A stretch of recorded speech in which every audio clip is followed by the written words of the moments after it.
Today we're going to take an early look at the Attack of the Clones Republic gunship. So early, in fact, it's from 22 years ago. Welcome back, guys, and I just wanted to take a little time and talk about this whole thing. If you're not familiar with this, this is the Republic gunship, and this particular one is the original. It came out for Attack of the Clones in 2002 or 2003. I'm not exactly sure when the toy released, but even back then, this thing was awesome. I mean, it's huge. It has a lot of great detail. It's as movie accurate as things were going to get back in 2002 or 2003. So, I mean, it's still a great piece. It's still a piece that I take out of storage every now and then. I play with it. I look at it. I set it up. I put it back in the box. So when I saw the new Haslab come out, and with the Haslabs, we're expected to see dream projects. For me, I just didn't see a dream project. It just didn't feel that way to me. I know there's hardcore vintage collectors that would argue with that, and that's okay. But I just kind of wanted to break this one down, talk about what's already great about this, and why it's not a dream project. So we'll get into it, but does anyone still have their original Republic gunship? I mean, I've kept this in pretty good condition throughout the year. Some of the stickers are coming off, but this thing was a beast, still is a beast. And I mean, I'm a pretty big guy, shoulder to shoulder. This thing is wider than I am, which is kind of crazy. So anyways, let's get into it. First, let's talk about the current state of this Haslab. It's Star Wars The Vintage Collection LAAT / iGunship. I forgot what the LAAT stands for. I think it's Low Altitude Attack Transport. But this was always the Republic gunship, just to make it easier. But either way, this project stops funding in 9.5 days, and it's less than half of the target. And we've seen Haslabs that have gone across the finish line, getting closer to the day. You have all those people putting in the mad rush for the Haslab when the FOMO sets in, but 9 days and half to go.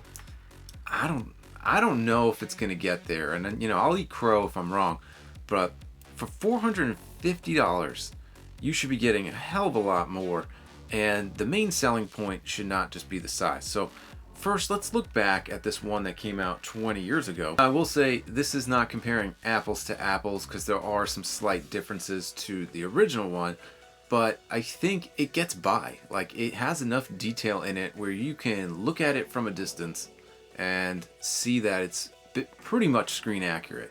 The new one is obviously as close to screen accurate as you're going to get, but I think for the price point, this original 2002, 2003 gunship is awesome. Now, first of all, this retailed for $39.99.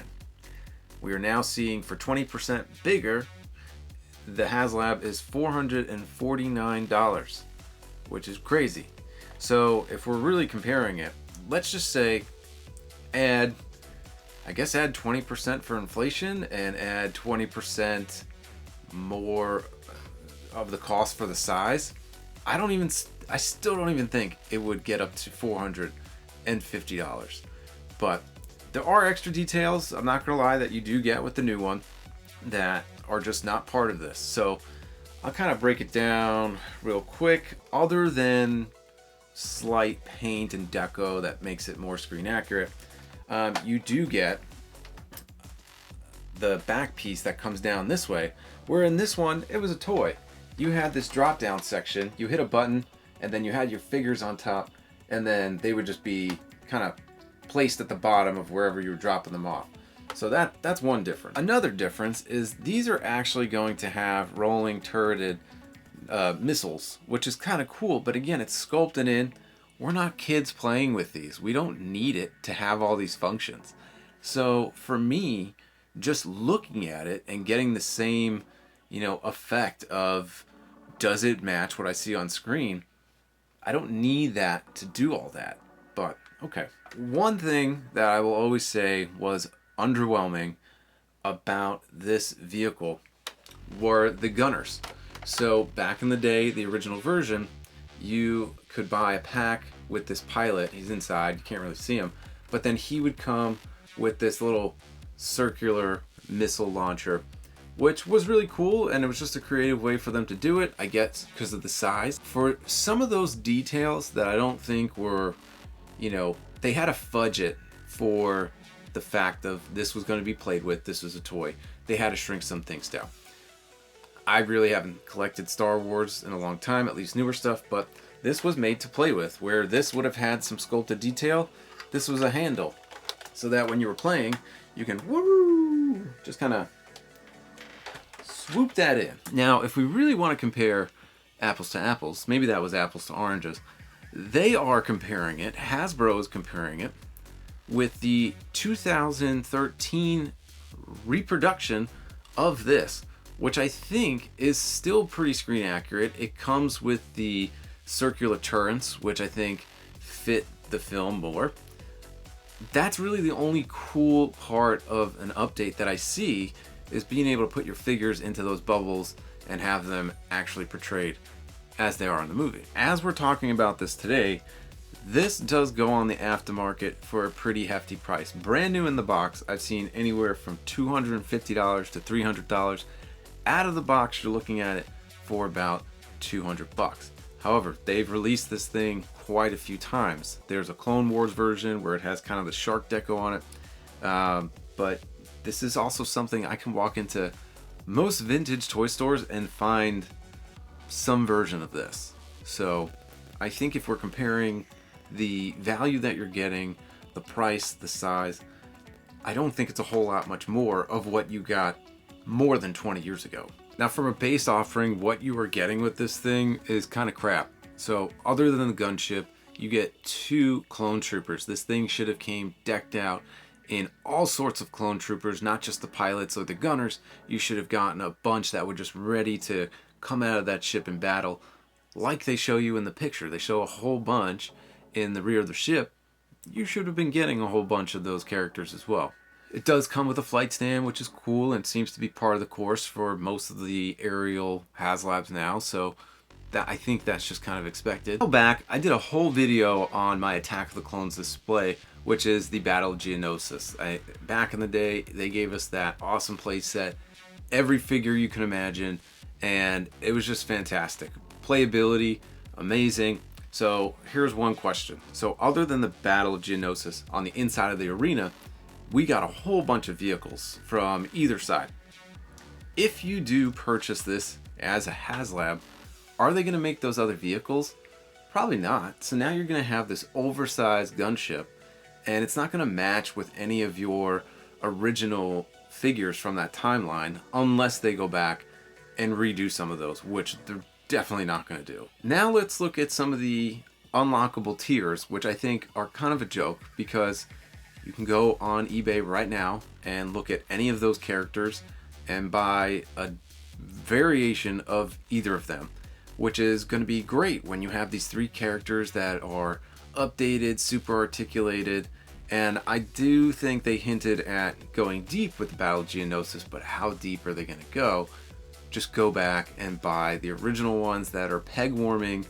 Any vintage toy store you go into, any con that you go to, there's no shortage of these figures on shelf. Now the first unlockable tier at 10,000 backers is Coleman Trebar.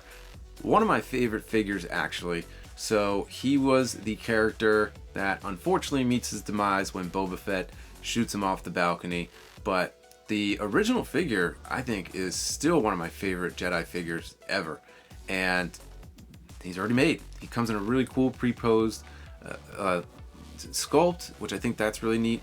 But again, if you are trying to get this gunship and those Jedi are hidden behind a paywall, would it just make sense to buy the original or the 2013 one or any of the other versions of this on the secondary market for way less of a price, and then go buy those figures from the olden versions and just, be happy with that?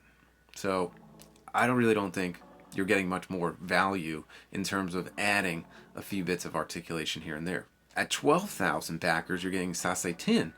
Again, multiple figures have been made of that character from the Star Wars saga and on. No shortage of ways to get him. And at 14,000 backers, you are getting Agan Kolar. I don't have this figure, but I know that if I wanted him, he's about $20 to $25 on eBay right now.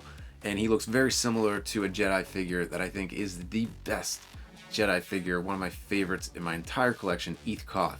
So if you want to go back and rebuild your Jedi army, you can do it for so much cheaper than hiding behind a $450 paywall to get a 20% bigger ship and 3 extra characters. Mentioned before, these are all peg warming vintage toy stores, cons. I make a point whenever I go to a con, I want to buy at least 1 stormtrooper, maybe 1 battle droid, 1 clone trooper, and then if I find a Jedi that I don't have, which at this point I have most of them, then, you know, I'll pick those up. But I never have a hard time finding them. I make that goal for myself because I know if there's nothing new I want to buy, I'll go back and buy some of those army builders. And again, it's just carefree. I don't have to worry about spending close to $500 on something that I got already 20 years ago. And let's talk about what could be a dream project. I don't really know at this point, what could you make for the vintage collection that is considered a dream project? The Jabba sail barge, definitely never had that in the Power of the Force 2 line or after, at least not to that scale. But I think the biggest thing that I've ever had from Star Wars was the Episode 1 Royal Gunship, and that retailed for $100. And I remember that because my birthday is really close to Christmas, and that was a dual gift because I remember it was too expensive. So $50 birthday gift, $50 Christmas gift. I was able to get the Royal Starship, and that's the only thing that I still do not have in my collection to this day, because when I was just displaying things in my later collecting years, it was on the floor. I was rocking out my guitar. I took a step back and I demolished that thing. I cracked the hell out of it. So that thing alone was humongous. And for $100, you had the look of the outside of the ship, which was fantastic.